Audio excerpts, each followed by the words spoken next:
welcome to New York's number 2 sports show, an absolute heartbreaker for the New York Yankees. They lose 6-3 in extra innings. A walk-off grand slam by Freddie Freeman with 2 outs in the bottom of the 10th inning off of Nestor Cortes. This one stings. There's no question about it. This was a game that, look, series is nowhere close to over, but Garrett Cole pitches a really good game. Yankees had a late 2-1 lead, and they let it slip. And then they took the lead 3-2 in the top of the 10th, and they weren't able to hold on to that either. There's so much to discuss.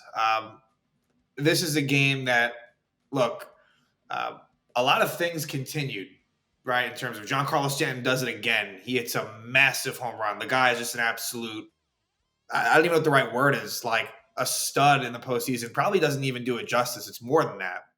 And Aaron Judge, his struggles in the postseason only continue. But, as much as that's a very big storyline, it was a very, very poor managed game by Aaron Boone. And these are first guess. We're going to go through it, but these are things that I didn't second guess. These were things that beforehand I'm thinking I wouldn't have done. It's not just the using Nestor Cortes over Tim Hill. That's what's going to be talked about the most, and that was just a god-awful decision. But it was more than that. It was way more than that. And that's inexcusable, that move right there.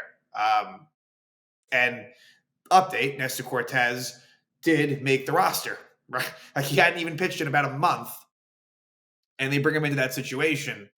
Just fucking atrocious. But beyond that, really poor defense and mental lapses.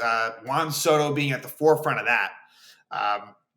Little mistakes that helped the Dodgers churn out a couple of really key runs. Soto again at the forefront. Gleyber Torres involved as well. We'll go into much more detail, but just generally speaking, this was huge. This was really, really big, and this is going to go down in infamy. I mean, certainly if the Dodgers win the series over the Yankees, it will. It's this is one of the classic games of all time in World Series history. It really was, and it sucks the Yankees end up on the bad end of it. The Yankees had to find a way to win, and they had it. It was within their grasp, and they just were not able to seal the deal.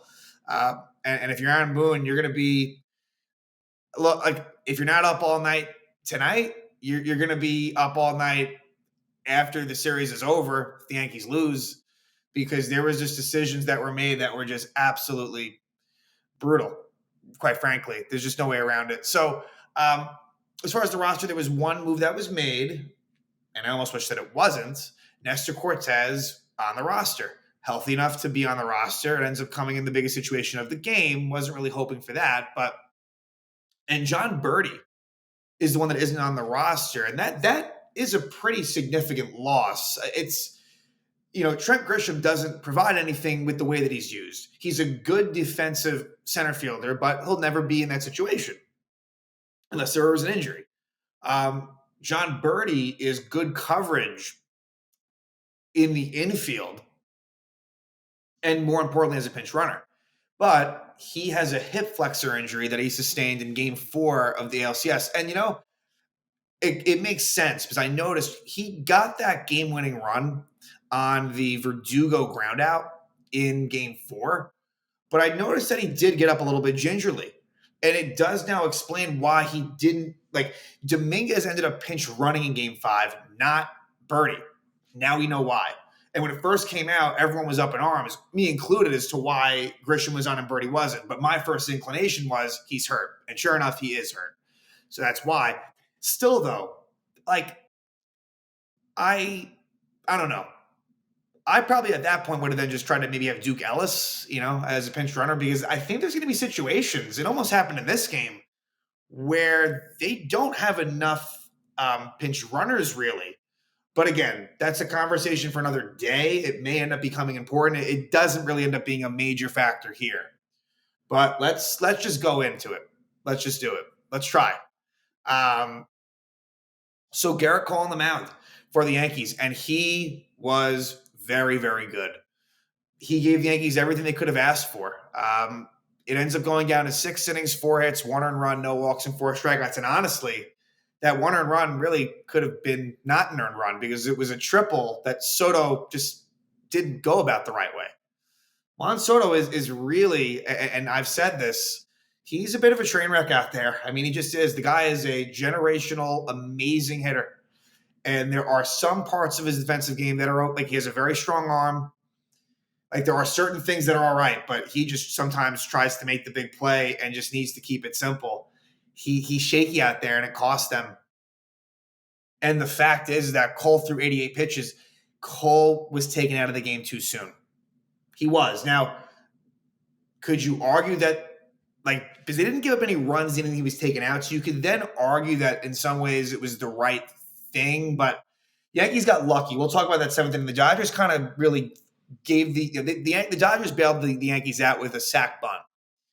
But either way, Cole, it's too bad. He pitched very well, and he ends up getting the no decision.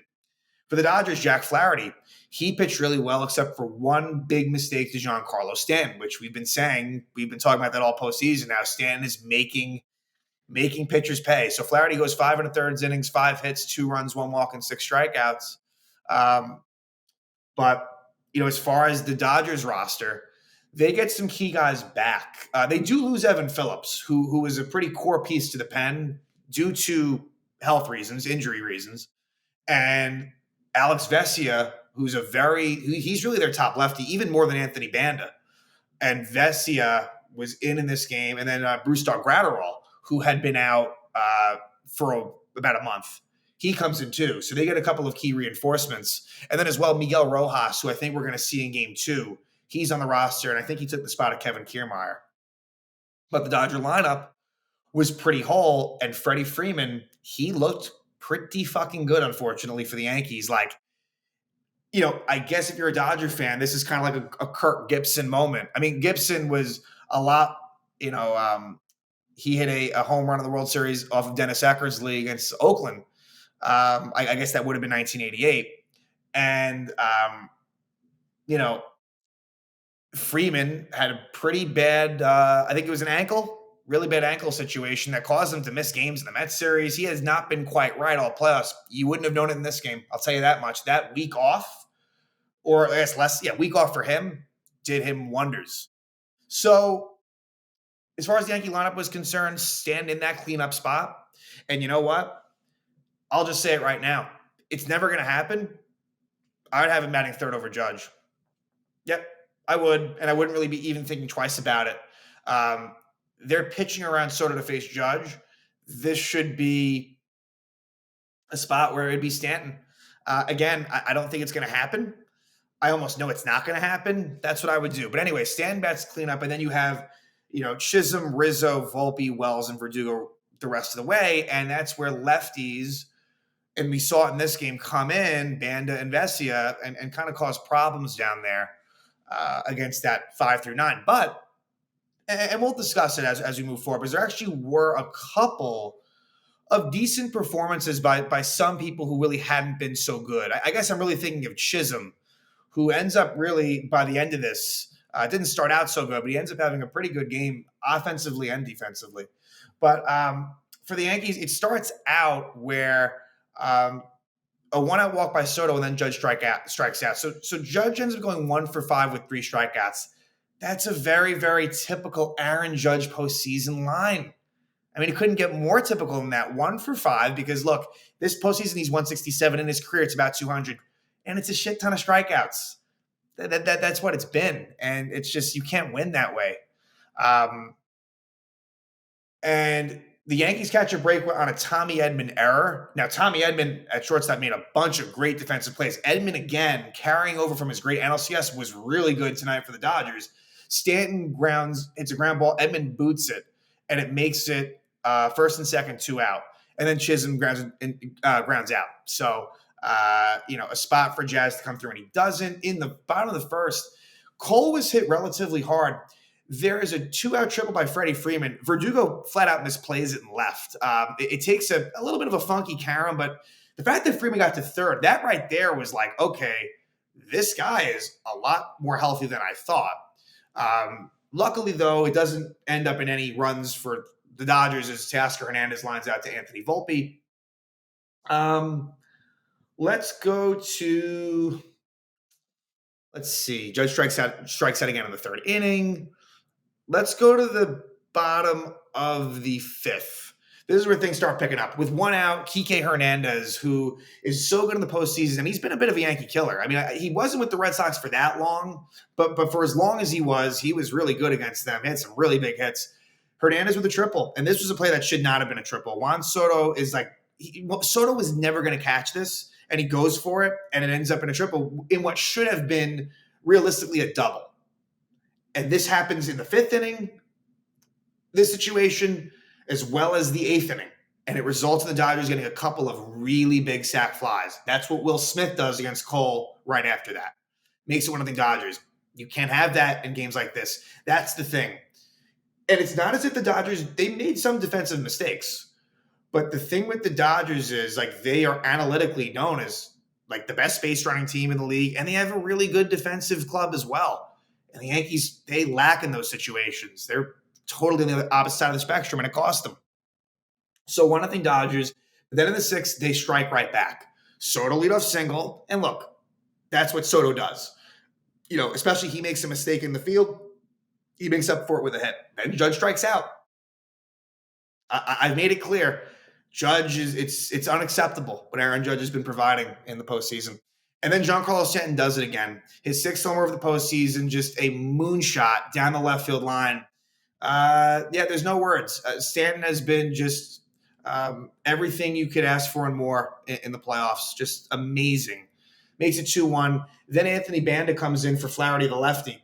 And Chisholm is able to get a single off of him and actually steal second. And then a bad at-bat by Rizzo. He strikes out. You know, Rizzo, he's doing the best he can, but some of these at-bats are kind of ugly. But he is able to reach base here and there somehow. Then a really key thing happens. Volpe is intentionally walked, and it's first and second, one out. Austin Wells gets a single, but Tommy Edman makes an unbelievable stop to prevent what would have been an absolute run. Chisholm would have scored, and then Verdugo strikes out against the lefty in a bad at-bat. So it keeps it at 2-1, which was important. Bottom of the sixth, Cole gets in a little bit of trouble, but it's able to get out of it. Edman with a leadoff double. Ohtani ground out. Really nice play by Volpe to get Ohtani at first. And then Mookie Betts grounds out to Chisholm. A really, really nice snag by Jazz Chisholm at third, but the infield in to keep the runner at third, and then Freeman flies out to right in a deep hit fly ball. So could have been worse there, but the Yankees are able to escape that up 2-1. Brusdar Graterol comes in the seventh. He's able to pitch a scoreless inning. Of course, Judge with 2 out, no one on, gets a single. Not, in a bigger situation. And then at the bottom of the seventh, Teoscar Hernandez down 0-2 in the count. And I just want to say the ump tonight was not good. The home plate ump, bad. Let me get his name. Home plate ump tonight, Carlos Torres, was awful on both sides. Like, I'm sure both fan bases were questioning a lot of calls. Anyway, 0-2 Teoscar Hernandez. He ends up fighting back in the at-bat and gets a single. And then Boone pulls him. I would have definitely left Cole in for Max Muncy at bare minimum. And they go with Clay Holmes in a situation where he has to face a lefty who he's not good against, and he hits Max Muncy. And his control wasn't good, and it's looking bad. But the Yankees catch a really big break against a really clutch hitter in Kike Hernandez. He decides to go sack bunt. Wells makes a nice play to get the out at first. That was a gift given to Clay Holmes and the Yankees, because then Holmes gets the righty Will Smith to pop out. Then they bring on Tommy Kahnle, which was the right move against the lefty Gavin Lux, and Lux grounds out. So, but still, they end up kind of, it's okay as far as the seventh inning was concerned. It was, in some ways, it was no harm, no foul, but you could make an argument that, you kind of lessened the pen. That said, would I have felt good about Clay Holmes in extra innings? Absolutely not. So it kind of ends up being okay, but that was a decision I did not agree with at all, that the Dodgers kind of bailed the Yankees out on. Alex Vesia comes in the eighth, pitches a 1-2-3 inning. Again, he's going to be a problem for the Yankees. And then the bottom of the eighth, so the Yankees in the eighth and in the 10th, they get that first out, but then it goes bad. Edman grounds out, but then Shohei Ohtani hits a double off the top of the right field wall, off of Tommy Kahnle. And, you could make the argument to have, taking Nestor Cortes aside for a second, you could make the argument that you could have gone Tim Hill in this moment, but I think they didn't want him to face Mookie Betts. Ultimately, I understood why they kept Kahnle, and I don't have really much of an issue with that in that moment. But Ohtani does double off of Canley, but here's what makes things worse. First off, Juan Soto takes forever to throw it in. If he throws it in right away, I doubt they get Ohtani at second, but still, he bobbles it kind of. It was, but it should have been somewhat inconsequential. But Gleyber Torres tries to backhand the throw in, and he's not able to corral it. It goes away from him, and Ohtani advances to third. That cannot happen. It can't happen ever, and it sure as shit can't happen in the World Series. And then blame goes to, I guess, Anthony Rizzo. Why is no one backing up Gleyber? That is simply unacceptable all the way around. Embarrassing, quite frankly. So now it makes a runner on third, one out. They bring on Luke Weaver, which is, see, that's the problem more so than anything, is Luke Weaver was brought on earlier than you would have wanted to, and that kind of did, in effect, cost you in the end.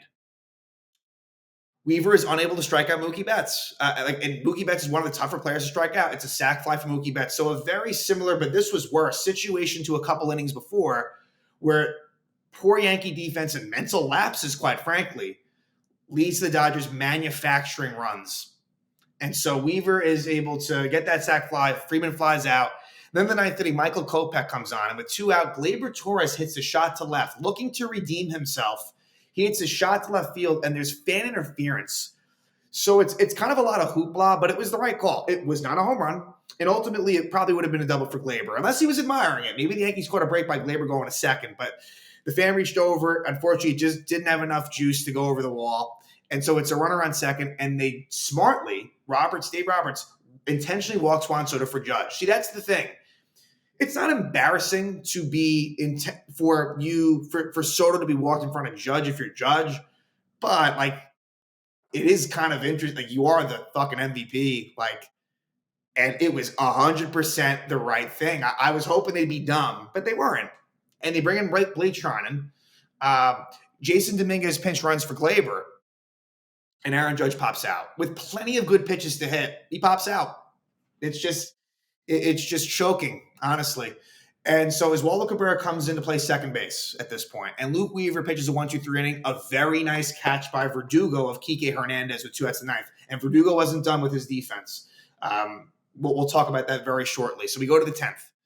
With 1 out, Jazz Chisholm Jr. singles. So Jazz might be getting going. And to make things better, Chisholm uses his legs. He steals second. Treinen intentionally walks Rizzo at a 3-0 count. And with Volpe up, Chisholm steals third. Great job by Jazz Chisholm. First and third, 1 out. And Anthony Volpe, he gets the job done. Another really good play by Tommy Edman with him basically in.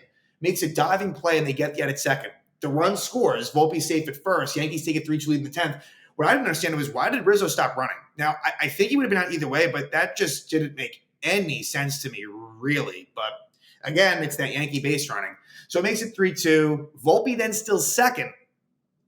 And Austin Wells strikes out looking. So Austin Wells, he gets that single that Edman makes a great play on, and what would have been a big RBI hit. But again, Wells' at bat quality has just not been good, and you just have to live with that. It's very unfortunate that Wells is not the player he was a couple months ago.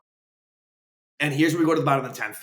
No one seemed to make a big deal about this, and I understand that A, you have a long series. B, Luke Weaver pitched the 8th inning and sat down, then pitched the 9th. I understand that, but if the Yankees were tied in the 10th, you take Weaver out. For me, I would have had Weaver start the 10th inning. I like Jake Cousins, I do. But A, it's a very pressure-filled situation, and B, the lane wasn't great. Cousins is really good against righties, not against lefties. So naturally, Cousins gets the righty Will Smith to start out, which you absolutely needed to do. But then he has his struggles against lefties, as you'd expect. He walks Gavin Lux. You can't walk Gavin Lux. You can't walk someone in that situation. And then Tommy Edman singles on a play that, and I'm a big Oswaldo Cabrera fan. It's tough because you're coming in cold, and it wasn't an easy play, but it was a makeable play by Oswaldo to at least get an out. It goes off his glove, and Edman gets a single. Makes it first and second, 1 out, and then Shohei Ohtani's coming up. And warming up is Tim Hill and Nestor Cortes. After already, I would have had Luke Weaver start the inning just first off, right? That's the first fuck up. And then into the game comes Nestor Cortes. Tim Hill, you could have argued, could have come in that in the 8th inning for the Ohtani lane, and they kept with Canley, which I was fine with. Tim Hill has been very, very good, especially against lefties. And Boone's reasoning after the game, you wouldn't be able to double up Ohtani because like Hill's a double play, is like a ground ball guy. I don't give a fuck. That's a weak fucking response. I don't care. Flat, plain and simple, Tim Hill's been good. And I think what their fear was, again, was that they didn't really want Hill to face Betts. But do you really feel about Cortes? How could you feel about Cortes against Betts? Here's what happens. Ohtani flies out to left in an unbelievable catch by Alex Verdugo. Like a class. If the Yankees won this game, that was a classic, amazing play in foul territory. He goes into the stands and he gets the out. Just a Verdugo defensively. I know he fucked up earlier in the game a little bit on that Freeman triple, but he is really good out there, and that is why he's in the lineup. And it sucks that couldn't have been like a heroic moment. What ends up happening in a big thing is Verdugo tries to throw it in from being in the stands, and because he did that, the runners were awarded second and third. Now, a few thoughts come to mind for me. Okay, fuck, that's not great. However, maybe a blessing in disguise because you kind of would rather have Nestor face Freddie Freeman, the lefty, than Mookie Betts, the righty. And so for me, there's no debate in terms of, so they intentionally walk Mookie Betts. And for me, it's like, okay, that to me made sense. Now, it doesn't work out, but I was hoping that because they wouldn't have done it. If it was first and second, 2 out, you are forced to face Mookie. Anyway, it sets the stage for bases loaded 2 out. Freddie Freeman against Nestor Cortes. And look, you're not feeling good. I mean, if you're a Yankee fan, you're not feeling great about it, but you just got this Verdugo catch. You're 1 out away. 1 out away from securing this crucial, crucial win. You get that run in the top half of the inning. And first pitch, Freddie Freeman, fastball. First pitch, absolutely crushed. Walk-off grand slam, Freddie Freeman for his first homer in the postseason. It's a blown save for Nestor Cortes. And just a devastating loss for the Yankees. They lose 6-3. Again, I think about those defensive and mental miscues in the 6th and 8th inning. The 5th and 8th inning with Soto on that Kike Hernandez triple, and then the Ohtani double with Soto, Glaber, and then maybe Rizzo. Like totally awful. And then as well, 3 bad decisions were made for me, and I guess they all maybe got worse and worse.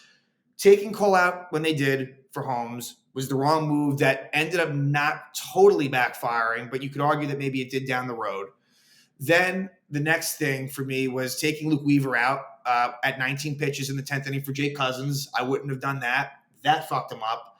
And then having Cortes. The worst of all is Cortes coming in instead of Tim Hill. That is a decision that's, very likely going to cost the Yankees winning a World Series. I mean, look, I hope I'm wrong. Look, Yankees win tomorrow and the whole vibe is different. But that is one that is tough to shake off. It really, really is. And these were things that I was saying before it happened, right? Because sometimes there's second guesses where it's like, looking back on it, no, like all of those things I wouldn't have done. And you know what? I think that Boone, for the most part, has actually done a really nice job in this postseason of making the right move. Really, to give him some credit. This was awful, totally awful, and the Dodgers win a key game 1. So now game 2 is going to be between Carlos Rodon and Yoshi Yamamoto, and can't say I feel great about that matchup. I think Rodon's going to have a tough time. This is reminiscent. If we're going to go back to 2009, Yankees lose game 1 against the Phillies. Again, very different circumstances. That was at Yankee Stadium. This is Dodger Stadium, and AJ Burnett, who was the number 2. Sabathia was the clear ace. Burnett, the number 2, is able to basically pitch probably the best game of his career considering the stakes, and the best game of his Yankee career. And he's able to pitch a gem to give the Yankees a very key win to tie the series. Now, I don't think that's going to happen here. But if it did, I would go back to that. Because to me, Rodon and Burnett, there's a lot of similarities in terms of where they are in the rotation, the money investment as well. And so this is the biggest start of Carlos Rodon's career. And I hope he pitches well. I think it's going to be a challenge. I really, really do. And that's where the Yankees have to do much more against Yamamoto than they did against Flaherty. They didn't do shit against Flaherty. Against Yamamoto, that's got to change. So the mission is still up in the air. And that was to split going to Dodger Stadium. So that can still be achieved. But man, oh man, was this one that you might look back on for a long, long time. But let's just see what happens. Not feeling great about where they're at, but again, things can change quickly. Yankees really need to win game 2. It's not quite a must win, but it's pretty damn close. So again, it's a Freddie Freeman walk-off grand slam in the 10th inning off of Nestor Cortes to give the Dodgers the 6-3 win in game 1 of this best of 7 World Series.